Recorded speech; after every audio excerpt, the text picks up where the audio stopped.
au départ, on s'appuyait sur la loi Allure. Et la loi Allure disait que l'encadrement des loyers devait s'appliquer à l'échelle de la métropole. Et puis à l'époque, on se souvient qu'il y a un certain nombre de réseaux professionnels, de lobbies qui se sont mobilisés.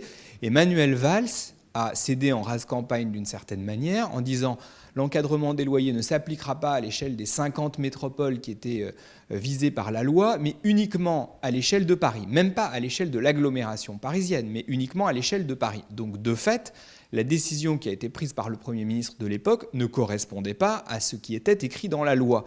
Et un certain nombre d'organisations, notamment le lobby d'un certain nombre de propriétaires, l'UNPI, s'est à ce moment-là tourné vers le tribunal administratif en disant voilà, l'encadrement des loyers ne s'applique qu'à Paris alors qu'il devait s'appliquer à l'échelle de la métropole. C'est d'ailleurs très paradoxal parce que ces gens ne voulaient pas que l'encadrement des loyers s'applique à l'échelle de la métropole. Ils ne voulaient pas qu'il s'applique à l'échelle de Paris, ils voulaient qu'il s'applique nulle part parce que eux, évidemment, l'augmentation des loyers, ça leur va très bien et ils ne sont pas intéressés à ce que les prix baissent. Cela dit, le tribunal administratif, effectivement, a considéré que ça ne correspondait pas à ce qui était écrit dans la loi. Et donc, au moment où le